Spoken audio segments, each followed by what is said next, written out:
السلام علیکم ورحمۃ اللہ تعالی وبرکاتہ۔ محترم و مکرم سامعین و ناظرین، آج میرا موضوع ہے خواجہ غریب نواز سلطان الاولیاء عطائے رسول ہند الولی حضور خواجہ خواجگان خواجہ معین الدین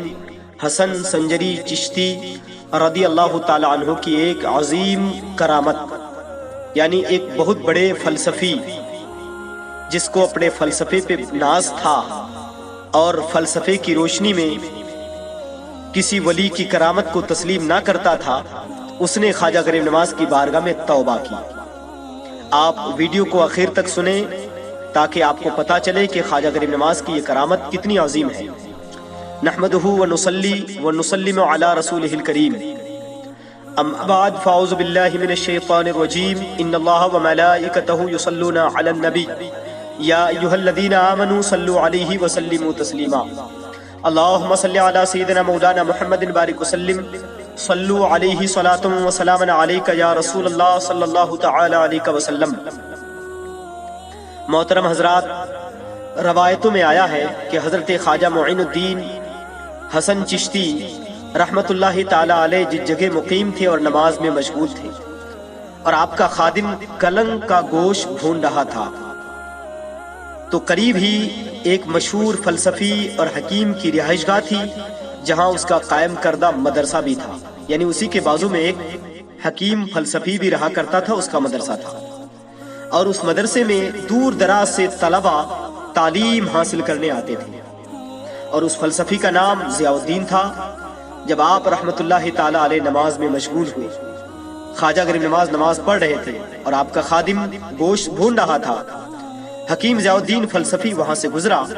اور آپ رحمت اللہ تعالی علیہ کو نماز پڑھتا دیکھ کر کھڑا ہو گیا اور خادم سے پوچھا کہ تم کس لیے کباب تیار کر رہے ہو، گوشت بھون رہے ہو، یہ کون بزرگ ہیں جو نماز میں مشغول ہیں؟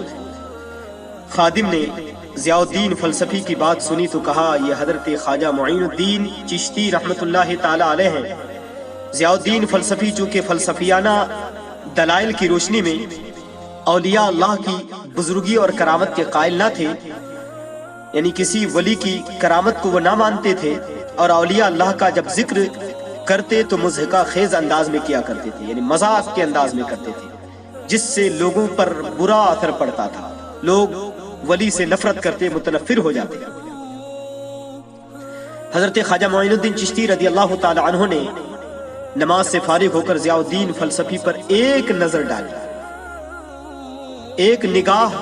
آپ نے ڈالی تو وہ بےتاب ہو کر زمین پر گر کر تڑپنے لگا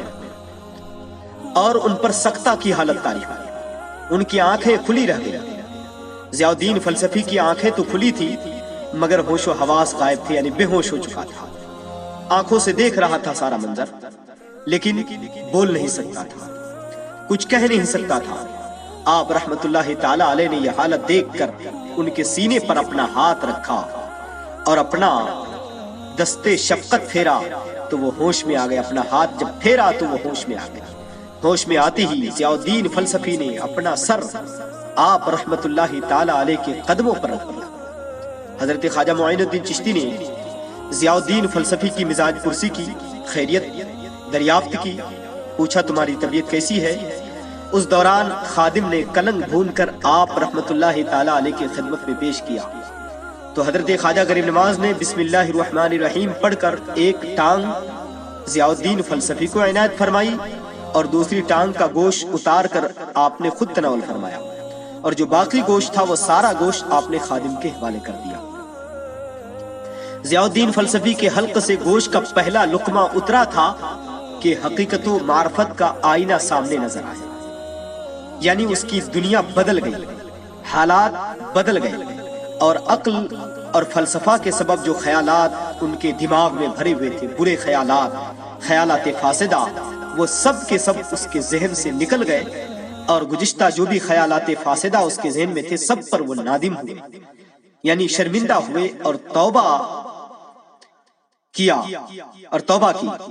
تائب ہو کر معافی مانگی، اور اس کے بعد اپنے تمام شاگردوں سمیت حضرت خواجہ غریب نواز رضی اللہ تعالیٰ عنہ کے حلقہ ارادت میں شامل ہو گئے۔ جب یہ بات اہل شہر کو معلوم ہوئی کہ ضیاء الدین فلسفی ایک بزرگ کے سامنے توبہ کر چکا ہے، اس کی دنیا بدل چکی ہے، حالات بدل گئے ہیں، تو لوگ جماعت در جماعت حضرت خواجہ غریب نواز چشتی رحمت اللہ تعالی علیہ کی خدمت میں حاضر ہونے لگے، اور ضیاء الدین فلسفی کی حالت اس وقت بدل گئی تھی، وہ اپنا سارا وقت عبادت و ریاضت میں گزارنے لگے، اور آپ نے انہیں اسرار و رموز، ظاہر و باطن کی تعلیم دی، خرقے درویشی عطا فرمایا اور اپنا جانشی بنا کر ہدایت خلق پر معمور کیا۔ اس کرامت سے معلوم ہوتا ہے کہ حضور خواجہ غریب نواز کو اللہ تبارک و تعالی نے کیسی طاقت عطا فرمائی تھی کہ آپ ایک نگاہ اگر کسی پر ڈالتے تو وہ توبہ کر کے آپ کا مرید ہو جایا کرتا تھا، اور پھر آپ اس کو اپنا جانشی بھی بنا لیا کرتے تھے۔ اس لیے کسی نے کیا خوب کہا ہے، نگاہ ولی میں وہ تاثیر دیکھی، بدلتی ہزاروں کی تقدیر دیکھی، بدلتی ہزاروں کی تقدیر دیکھی۔ سامعین و ناظرین، آپ سے ایک درخواست ہے، اگر آپ چاہتے ہیں کہ اسی طرح آپ کو نیا ویڈیو ملتا رہے، اچھی اچھی باتیں ملتی رہے، اسلام اور تاریخ سے متعلق واقعات اور مسائل وغیرہ آپ کو ملے، تو آپ سے ریکویسٹ اور درخواست ہے کہ آپ ہمارے چینل کو سبسکرائب کریں اور بیل آئیکن کو دبائیں تاکہ ہر نئے ویڈیو کا نوٹیفیکیشن آپ کو مل سکے، اور ساتھ ہی ساتھ ویڈیو کو لائک اور شیئر بھی کر دیں۔ السلام علیکم ورحمۃ اللہ۔